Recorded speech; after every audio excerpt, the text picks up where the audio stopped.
Les assurances obligatoires constituent en France un phénomène relativement récent. Si elles étaient quasiment inexistantes au début des années 1950, il peut aujourd'hui en être recensé plus de 170 en droit positif, répartis dans 22 codes officiels et plus de 50 textes non codifiés. L'ampleur du phénomène est à ce point telle dans notre législation que Georges Dury relevait déjà en 1998 que la France n'était pas seulement championne du monde de football, car elle l'était également dans le domaine des assurances obligatoires. Cependant, en dépit de leur importance croissante, les assurances obligatoires n'avaient jamais fait l'objet d'une étude destinée à déterminer leur source ou leur nature, ni d'un encadrement législatif ayant pour objet d'harmoniser les règles de droit les gouvernant.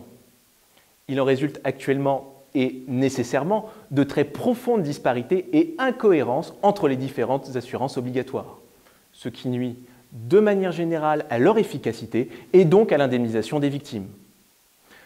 L'objet de ma thèse était donc de remédier à cet état du droit positif en recherchant pour la première fois une conception unifiée des assurances obligatoires.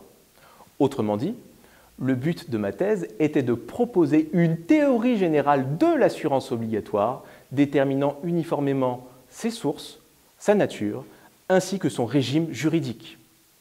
En particulier, la thèse propose un important renouvellement des sources des assurances obligatoires afin de rationaliser quantitativement et qualitativement leur édiction. Plus précisément, le but était de freiner la démultiplication devenue déraisonnable de ces assurances dans notre droit et d'interdire la création d'obligations d'assurance dépourvues de conditions minimales de garantie dont l'existence est éminemment critiquable.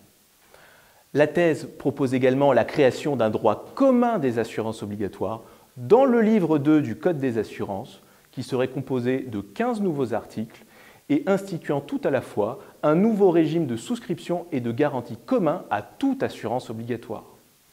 Ce n'est qu'en retenant cette conception minimale et commune des assurances obligatoires que la France pourrait être considérée, cette fois-ci véritablement, comme la championne du monde en ce domaine.